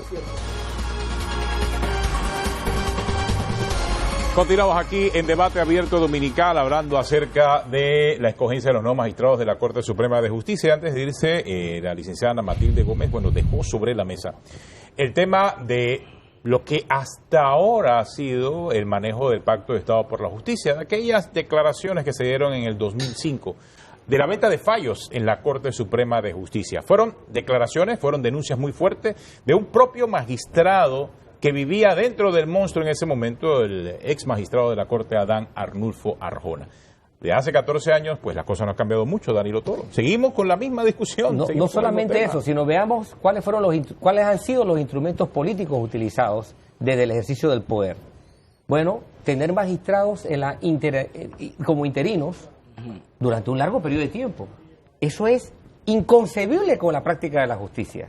Pues si yo tengo un magistrado guindando del hilo de no estás ahí por un periodo preestablecido, fijo, sino que dependes de mi voluntad, ya eso le imprime un sesgo terrible. Y eso no debe ocurrir. Los presidentes que recurran a ese tipo de mecanismos lo afectan. Segundo, todo lo que ha salido durante estos 15 años, todas las incongruencias que han emanado de la intimidad de la Corte. O sea, aquí hay abogados y que pronto serán abogados. ¿Debe algún caso debatirse en los medios de comunicación? ¿Amerita que algún caso venga a los medios de comunicación para que los medios de comunicación se conviertan en tribuna de los casos? No debiera ocurrir eso. Por supuesto que no. Pues claro que no debiera ocurrir. Sin embargo, es lo más común. Es lo más común que los abogados vengan a los medios. Pero usted sabe por qué. Pues claro. Porque la gente busca la justicia en los medios y no la busca en las cortes. Efectivamente. Porque es más No la efectiva, busca en por la cierto. corte, no la busca en la corte porque no la hay, Claro, no la ha habido. y es por eso es más efectiva, porque Eso cuando es- vas en un medio presionas, entonces al final Pero sí te aclaremos, es la hacen única caso. forma de que- Entonces también vemos Y eso lo saben los abogados también, Exacto, y aquí hay otro abogados efecto. presentes. Los abogados se han visto forzados a tener que debatir sus casos aquí. Claro, Porque no han encontrado en el estrado pasa. el escenario que buscan. Tercero, la justicia se ha calendarizado en términos políticos y forman parte ya de la estrategia política, a tal punto que lo que le pasó al presidente Varela tiene un efecto determinante en este periodo, Claro. porque el presidente actual tiene una recarga con respecto a la selección de magistrados para Que la es Corte contrario al de Justicia. diseño constitucional. Exactamente. Porque el diseño constitucional está pensado para que ningún presidente Tenga esa pueda recarga. nombrar 6 magistrados, como Así es el caso y no solamente el caso con el magistrado Mejía, que fue el reemplazo que no pudo nombrar el presidente Varela, sino también hubo otra anomalía al inicio del periodo constitucional con la destitución del magistrado Moncada Luna. Así es. Así es. Entonces, que no se solucionó hasta hace como un año. Exacto. Entonces, y tuvimos magistrados, y que inclusive se vence ahora magistrados, en diciembre. no Sí, solamente exacto. jueces interinos, aquí tuvimos magistrados interinos, imaginémonos presidentes de nada sala más interinos. la Así es. clase de responsabilidad que tiene este periodo presidencial. Porque prácticamente va a definir la suerte de la Corte Suprema de Justicia Una década. Por una década. Pues son 6 Por magistrados. eso yo hablo de su oportunidad de mandar ese gran Exacto. Es mensaje. una oportunidad única. ¿eh? Única. O sea, los efectos, Con mayoría en la Asamblea. entonces, Claro, los por supuesto. efectos de las decisiones políticas son consecuencias de un impacto significativo. Y cuando digo impacto, quiero utilizar la palabra impacto como lo que es, la carga peyorativa que trae el concepto de impacto. Golpe, daño, perjuicio. Hay una enorme posibilidad de que eso ocurra. Puede que no ocurra y puede que tengamos un beneficio, pero el riesgo existe, el riesgo está presente. Y yo quiero terminar con este enfoque teledirigido al tema del escenario político, porque si no volvemos a él no lo vamos a solucionar.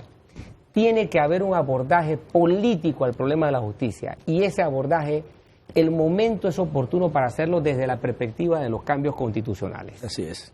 Si no aprovechamos esto como Dios manda, para decirlo en términos cristianos o en términos de fe, nos estamos metiendo un tiro en cada pie. Y me temo que tenemos el revólver en la mano y estamos apuntando a los pies. No nos estamos dando cuenta de lo que representa el cambio, la oportunidad de tener un cambio constitucional que aborde con el sentido de profundidad y alcance que este tema merece. ¿Será el cambio constitucional el camino, señor Arauz? Volvemos a caer al punto político. Si las fuerzas políticas no quieren transformar la estructura del Estado, vamos a vivir gravitando. Aquí nosotros tenemos que llegar a un momento en que la justicia sea calificada en su desempeño, con rendimiento, con el desempeño de cada magistrado. Nosotros no tenemos mecanismos, por ejemplo, disciplinario en la corte, a nivel de Corte Suprema de Justicia. El régimen disciplinario existe para todos los inferiores, pero no para la Corte Suprema de Justicia.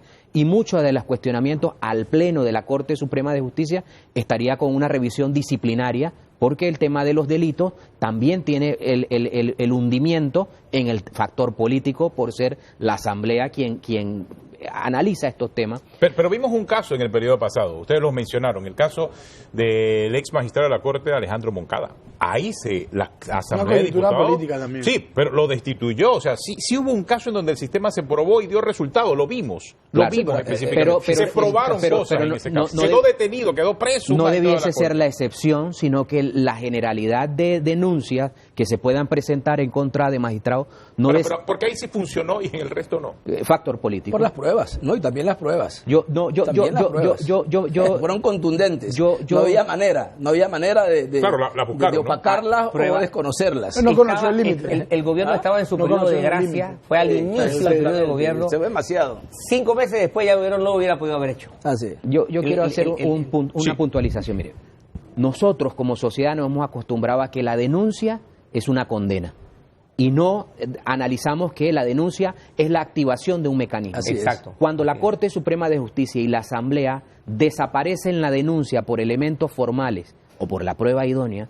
nosotros eliminamos la posibilidad de disipar la duda sobre la denuncia presentada y la devolución de confianza al funcionamiento normal de ambas instituciones.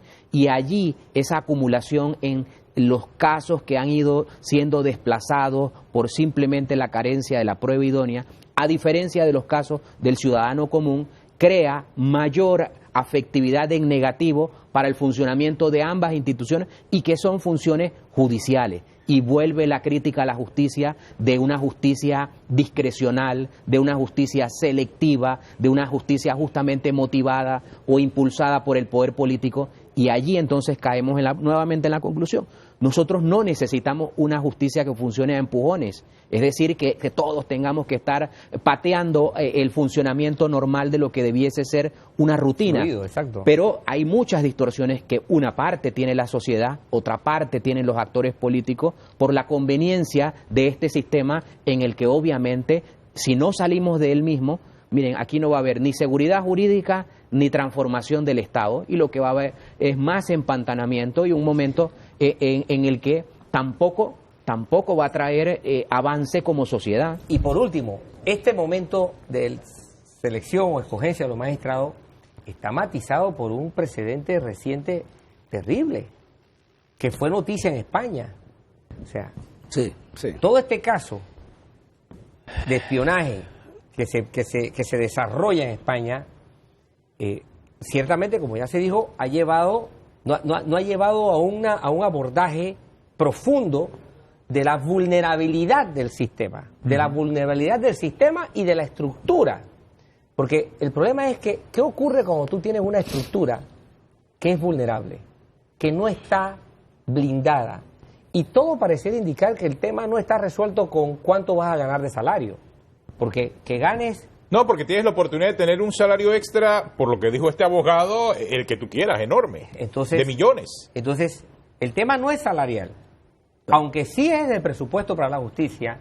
En cuanto a la vulnerabilidad de la estructura, en cuanto a la vulnerabilidad de los individuos, el tema es mucho más profundo, mucho más complejo. Y un país con una justicia vulnerable, manipulable, es un país ya...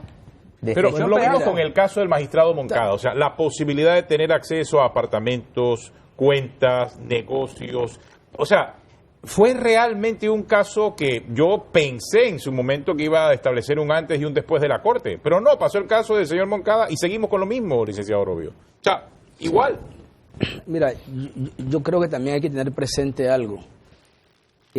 Una cosa fue lo que dijo el abogado en conversaciones privadas, ¿no? Y otra cosa es que lo que él dijo sea verdad. Claro, también, ¿no? Y se pueda comprobar. Me parece que que lo esté haciendo, ¿no? Lastimosamente, pues es un colega nuestro y lamento que haya caído en situaciones así, pero eso no dice nada que sea verdad. Eso no dice nada que sea verdad. Eso hay que aclararlo, ¿no? Yo sé que el tiempo ya es oro. Yo quiero aportar sobre el nombramiento de los magistrados de la Corte Suprema de Justicia. Yo quiero manifestar que, en mi opinión, yo califico de positivo la creación de la comisión evaluadora, ¿sí? Yo creo que aparentemente hay una pequeña diferencia entre el discurso presidencial o el discurso del presidente versus el decreto de gabinete que creó la comisión evaluadora, y esa diferencia aparente ocurre en que los comisionados pueden hacer las entrevistas, examinar las hojas de vida, darse cuenta del perfil y recomendarle al presidente, ¿no? En nuestra opinión, considero que dentro de estos 15 o 20 están los que, en opinión de la comisión, usted debe elegir, ¿no? A que simplemente se conviertan en personas que hagan un trabajo de escrutinio, pero que a su vez manden todo el listado que no va a tener ningún efecto práctico, ¿sí? Yo creo que la comisión debe hacer un trabajo, ¿no?, de escrutinio y un trabajo de recomendación, ¿sí? ¿Por qué? Porque, mire, las mejores empresas del mundo, ¿sí?, son aquellas empresas que tienen un filtro para escoger a sus ejecutivos, ¿no? Así es. ¿Ok? Son las mejores empresas del mundo. O sea que quien le reste valor o funcionabilidad a la comisión evaluadora no conoce lo que es eso. Eso sí ayuda. Y aquí no estamos en una empresa privada, pero si hacemos la homologación, en nuestro sistema de justicia debería tener un escrutinio hasta mejor de lo que hacen las empresas privadas, ¿no? Y eso está en manos de ustedes.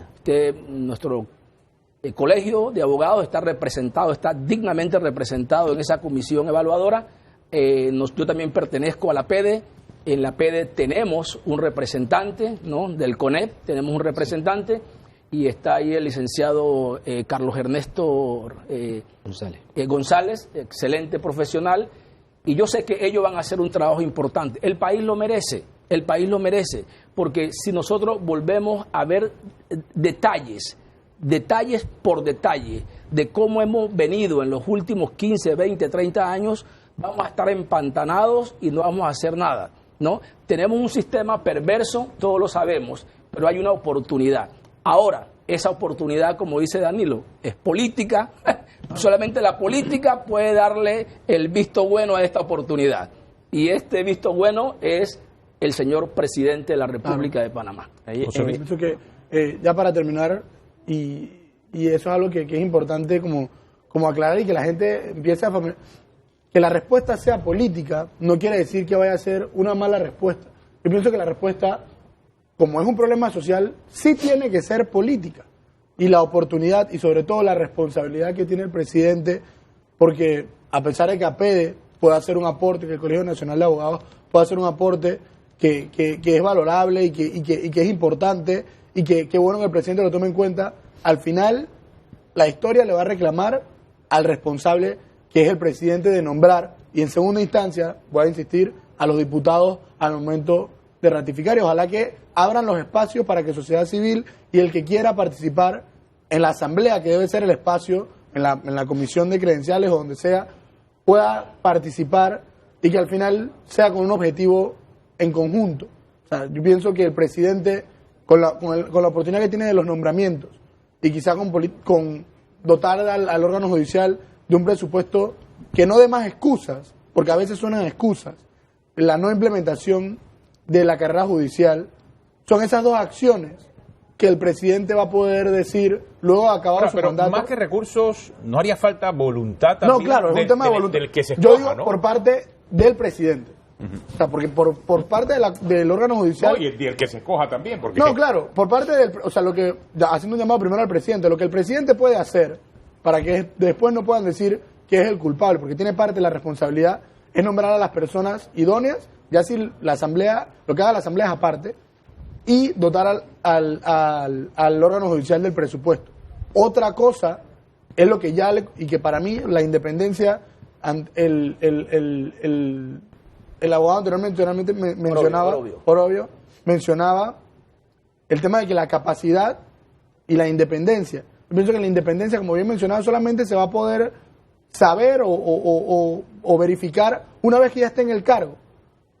Entonces, lo que podemos hacer ahora, porque eso no lo podemos ver, y cuando ya lo podamos ver, ya van a estar 10 años en el cargo y no hay un mecanismo para sancionarlo. Lo que nos compete ahora, en este momento, sin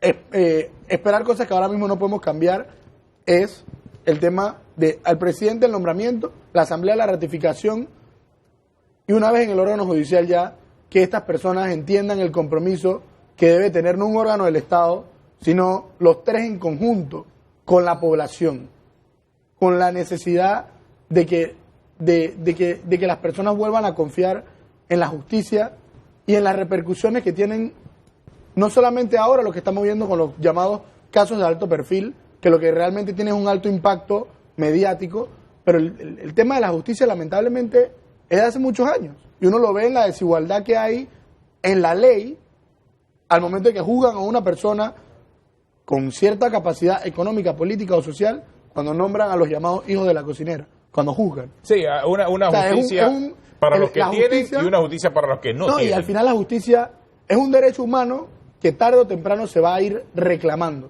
Porque al final, y por eso es que es, como dicen en la Constitución, en el Código Judicial, gratuita, es por algo. Es porque todas las personas deberían tener como mínimo acceso a una justicia. Y si no tenemos magistrados independientes, comprometidos, con carácter, con el conocimiento, lo que vaya a salir en esos fallos, si bien pudiera ser derecho, la ciudadanía, la población, no lo va a entender como justicia, por más que tengan todo el peso de la ley.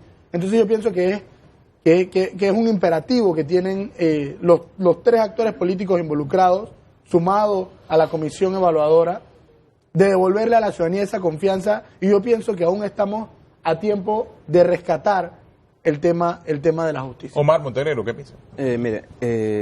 Partamos de que la comisión evaluadora no representa a toda la sociedad en general.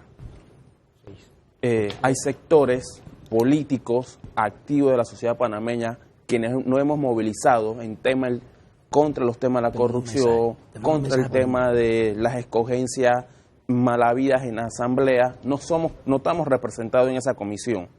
Eso es un acto político que no pertenecemos ahí. Se escogieron a un sector bueno, se trató de escoger a los más representativos, ¿no? Pero siempre hay sectores... Bueno, igual está la asamblea, que es lo que mencionaba. Siempre hay sectores que nosotros nos hemos movilizado, somos representativos, movemos personas, pero nunca somos llamados a estos pactos o a estas comisiones selectivas. Porque en la política nos segrega. En las reformas constitucionales tiene que haber independencia del sistema judicial, del órgano judicial, pero realmente... Pero ¿cómo se hace una independencia real?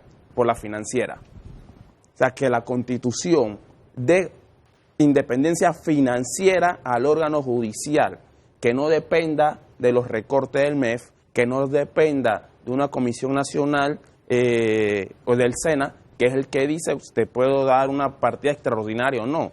A eso también se juega el poder político con la Corte y los fallos.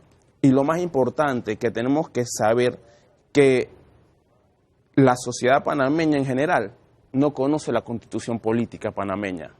Si no la conoce desde niño, cuando lleguemos a adulto, no vamos a saber para qué es un magistrado. Estos debates élite de la escogencia de magistrados, la selección, porque no vamos a la raíz del problema, que es enseñar la constitución política desde primaria a los niños, de que ellos sepan sus deberes y sus derechos como ciudadanos, que cuando lleguen y sepan cómo se hace un amparo de garantía, que para qué sirve la sala penal o la sala constitucional, para eso, o sea, que nosotros no, que cuando estemos en la Universidad de Panamá, lo único que hablan de tema del constitucional sea la Facultad de Derecho. O sea, las universidades tampoco forman integralmente en el tema ese. O sea, yo le pregunto a los compañeros, ¿tú sabes qué es la Constitución Política de Panamá? Solo dime el artículo 1. Y quedan en el aire. Entonces, de ahí tenemos que partir a hacer docencia. Cuando hagamos docencia y democracia participativa, porque Panamá es una democracia representativa, a mí no me representa, a mí me representa la asamblea, pero no me pregunta a qué magistrado o si me dan derecho a voz para yo poder participar en el periodo de incidencia. Ahorita tenemos una comisión que está haciendo un periplo por todo el país sobre las reformas constitucionales y yo la leí, pero eso, más que reforma, eso no es poner ciertos parchecitos. O sea, yo creo una refundación del Estado panameño donde los tres órganos del gobierno, los tres órganos del Estado, sean independientes el uno del otro y no sean codependientes de un presidente. Tengo una pausa, Omar, y ya regresamos aquí en la parte final de Debate Abierto Dominical.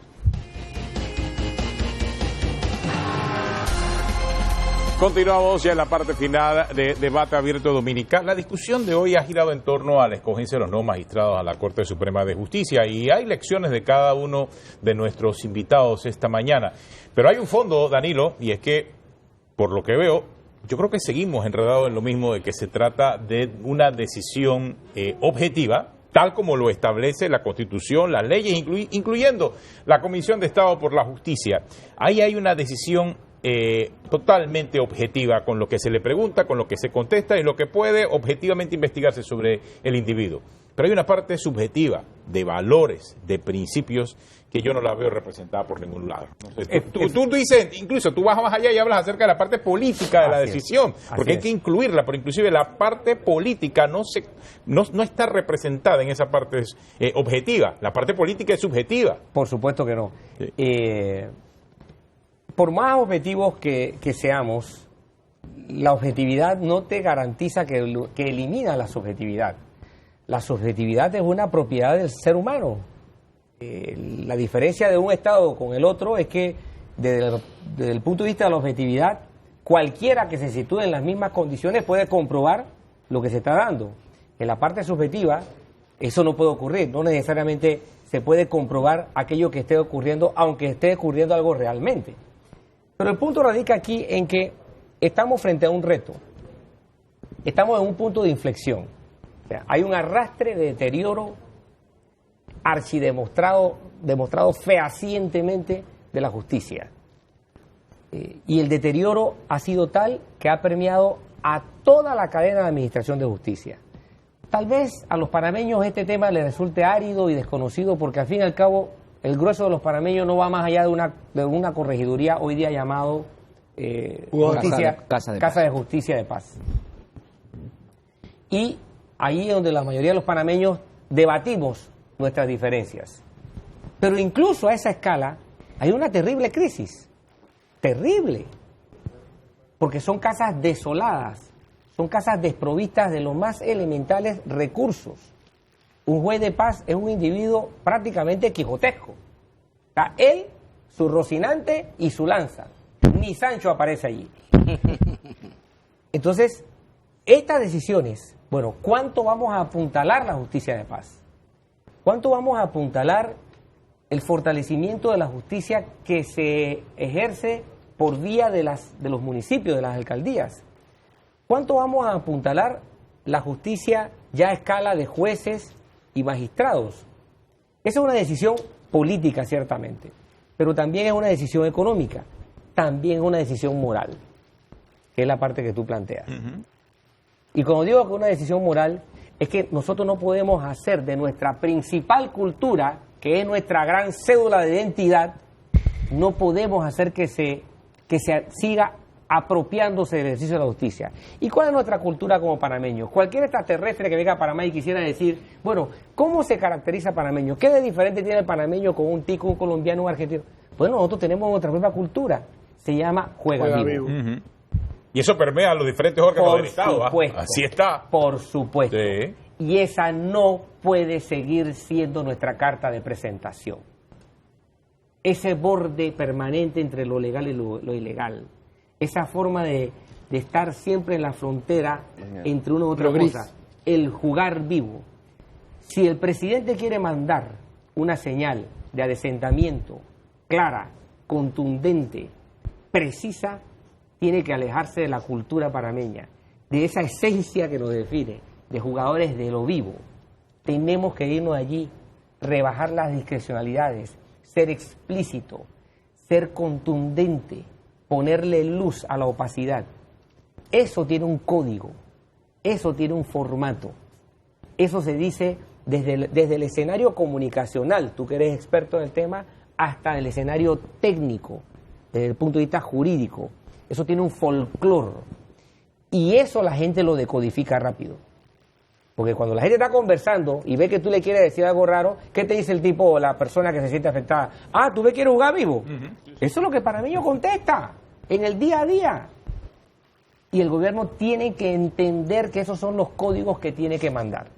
Ahora, ¿existe la oportunidad de parte del que resulte elegido para llegar a la Corte Suprema de Justicia de cambiar las reglas del juego o simple y sencillamente se parte también? La oportunidad está... Se parte de ese juega vivo. La pelota está frente... ¿Cuántos pasos son? 12 pasos frente al tiro de penal. Bueno, ahí está la pelota.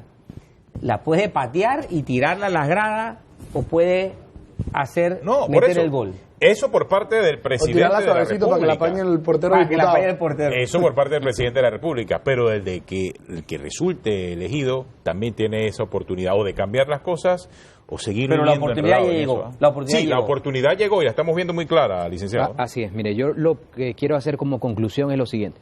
Primero, felicitar a los 129 aspirantes. Sin ellos no es posible hacer estos ejercicios de escrutar y buscar. Su disposición, su historia familiar, su historia profesional, su disposición para ser sometidos a estas evaluaciones nos coloca en que hay una oportunidad.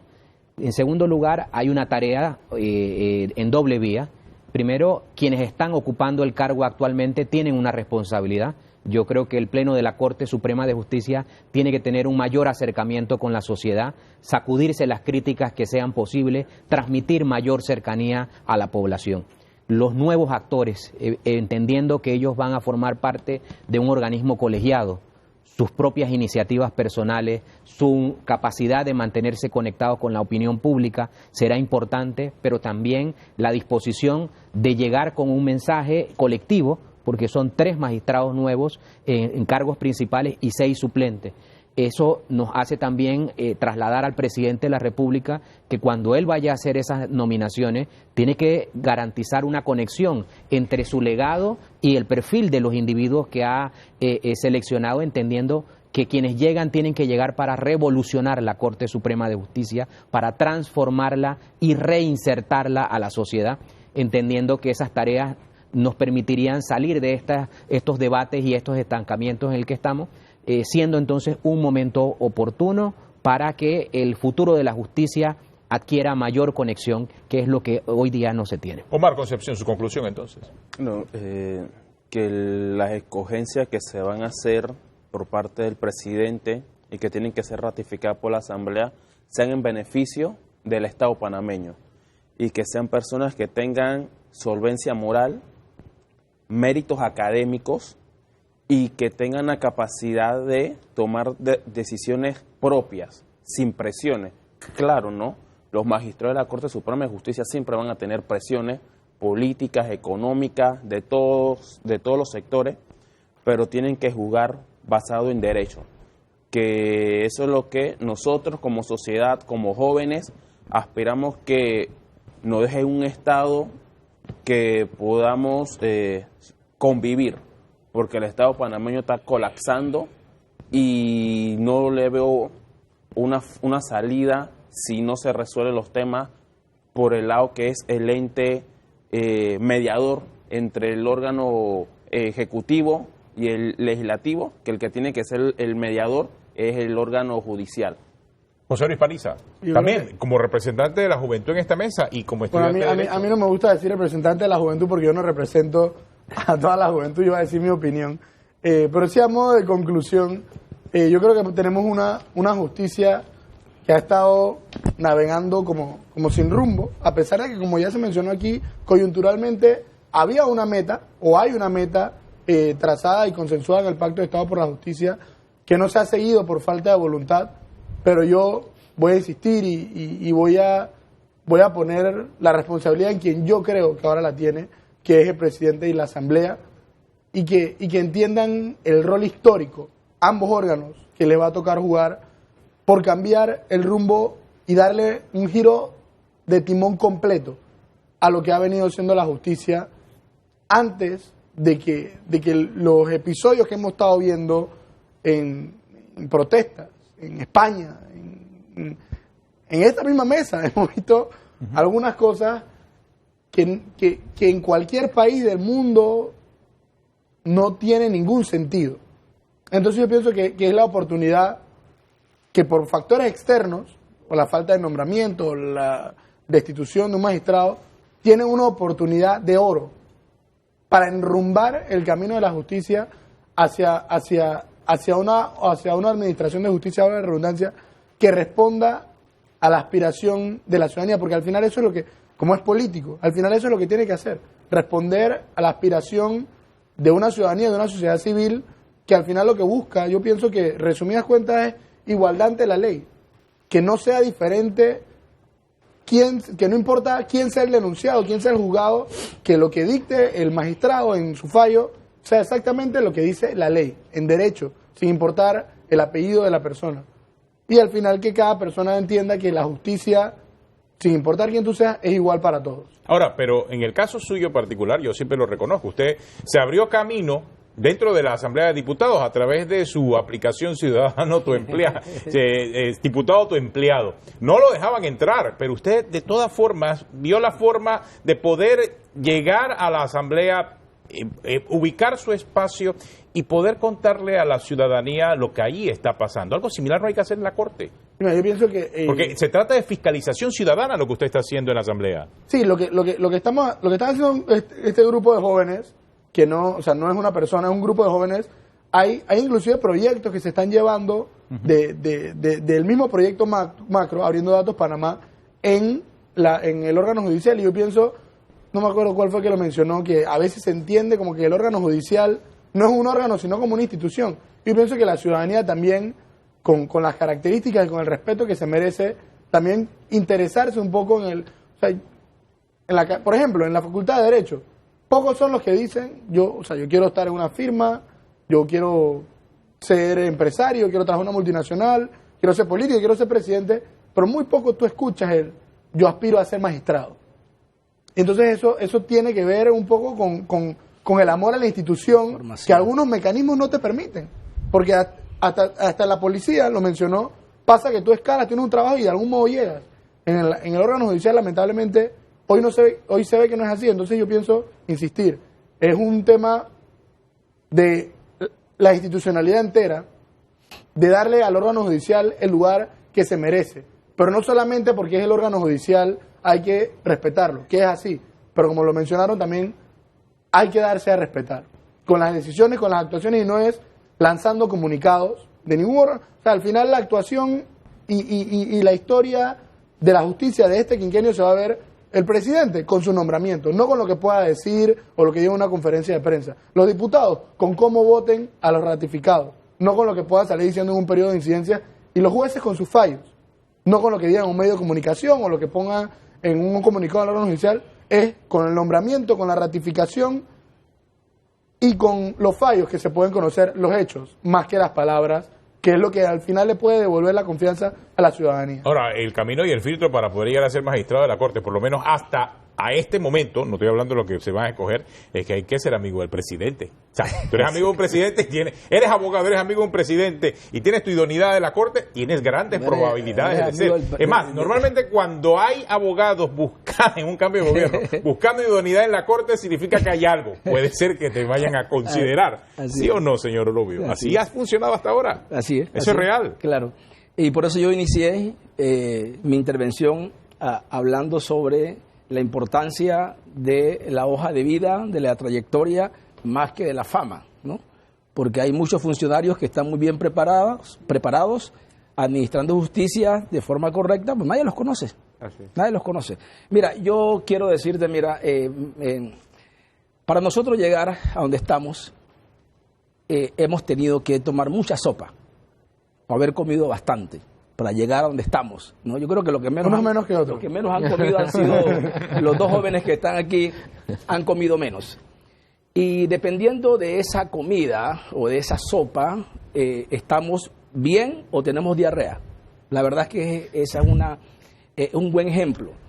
Y esa comida que nosotros hemos recibido durante todos estos años, no la vamos a cambiar de un día para otro. Por eso es que es importante la evaluación de las personas. Por eso es que es importante que haya una comisión evaluadora, ¿sí? Por eso es que es importante que el presidente ponga en manos de alguien que pueda descubrir si es que este ha tenido diarrea, tiene diarrea y la está ocultando. ¿Sí? ¿Por qué? Porque a nadie que se le pregunte, ¿usted es honesto? Va a decir, soy deshonesto. A nadie que se le pregunte, ¿usted va a robar? Y las preguntas del cuestionario van en ese orden, eso es verdad. Sí, a nadie... Yo soy ex honesto. Comprendo. O sea, esas cosas tenemos que entenderlas que no funcionan. Todo mundo, aunque sea lo peor, va a decir, yo soy honesto, yo voy a trabajar, yo soy capacitado, yo no voy a robar, porque nadie va a se va a autocondenar, ¿no? ¿Quién tiene, por lo menos, y vuelvo al tema de lo menos malo, quién tiene en estos momentos, ¿no? Esa función de filtrar eso? La comisión evaluadora y nuestro señor presidente Nito Cortizo, que él no puede defraudar a la población, porque él sabe que él cae bien y él sabe que la gente está creyendo en él. Por ahora. Sí, por ahora. Y yo creí mucho en él. La verdad que cuando yo hice una convocatoria de los pacientes afectados con dietilenglicol, ¿no? Él fue uno de los primeros que llegó. ¿Sí? Y le habló. No había pasado antes, porque usted tiene con esa convocatoria por lo menos más de 2 o 3 años. Claro. ¿No? Entonces, él ha transmitido ese sentimiento de confianza, ese sentimiento de seguridad, de transparencia, y que este presidente sí va a respetar la separación de poderes. Entonces, que no salga ahora con un nombramiento de que, ya sabíamos que este era porque esta es amiga de la esposa del presidente, o este es amigo del vicepresidente, o este viene por el lado de la gran firma X. O sea, él tiene que decir, señores, vamos a revisar hojas de vida, vamos a revisar trayectoria, vamos a revisar entrega, vamos a revisar vocación, vamos a revisar eso que es importante, la devoción de todo ser humano para ejercer un cargo determinado. Claro, eso se percibe muy altruista y pareciera no ser real. Yo soy muy honesto ahora y le pregunto a usted, Danilo, ¿será posible? ¿No? ¿Será posible? Soñar no cuesta nada, pero ¿será por lo posible menos se hacerlo? reduce un poco. ¿Piensa usted, honestamente, señor Danilo Toro, será No posible? solamente es posible. Aquí debo parafrasear el rito. Hay una parte del rito más importante del catolicismo, ¿no? En ese segmento dice, no solo es justo y necesario, es nuestro deber y salvación. Así es. Es justo y necesario. Así es decir, ¿qué significa eso? Que si el presidente ve ciertas dificultades, él tiene que sobreponerse a esas dificultades porque es necesario, es justo y es su deber. Entonces, el Ejecutivo está frente a un momento en el que si hay un error por imprecisión, por imprudencia, por sesgo, por cualquiera de estos factores subjetivos, el costo que va a pagar va a ser altísimo. Porque la expectativa que él mismo... Exacto, él generó la es alta, expectativa. que él Y que se vea en el ha espejo de los dos generado anteriores que generaron expectativa. La expectativa de este presidente es alta. El anterior ya nos ha dejado una enseñanza clara de qué saldo deja contradecir expectativas con acciones en el ejercicio del poder. Y el anterior. Y el anterior igual. Entonces, estas lecciones los pueblos las aprenden de manera acumulada. A los árabes les tomó 30, 40, 50, pero cuando tuvieron que verter toda esa represión, Descontento. todo ese descontexto, nos encontramos con procesos caóticos ahorita mismo en el mundo árabe. Primero se le llamó la primavera árabe. Hay países que han vivido un infierno interminable, pero eso tiene una acumulación y más temprano que tarde nos va a golpear. Y ya nosotros llevamos acumulado buenas cantidades de años. No podemos seguir jugando con la tolerancia social, no podemos seguir jugando con las expectativas insatisfechas, no podemos seguir jugando con la torpeza de la gente, la supuesta torpeza de la gente que no entiende sobre estos temas. No, la gente cada día que pasa va cortándole la brecha, va cortándole el tope a esa capacidad de aguante. Y fíjate, el gobierno no ha llegado a 100 días y ya lleva varias manifestaciones, varias expresiones que a mi criterio no le han dejado el respiradero al gobierno que antes se le daba al gobierno, a los gobiernos que se instalaban. Es más, los medios de comunicación veían los 100 días de luna de miel. Luna de miel. No hubo. Acá no ha habido. Muy poca. Acá no ha habido. Entonces, esto es una señal de cómo debe administrarse el poder y en temas de justicia, ya, si no hemos llegado ya al nivel de tolerancia, está a punto de desbordarse la represa. Muchas gracias, Danilo, a todos nuestros invitados esta mañana aquí en Debate Abierto Dominical. Gran responsabilidad tiene el presidente de la República sobre este tema. Así terminamos este programa. Gracias por acompañarnos. En nuestra parte será hasta la próxima semana.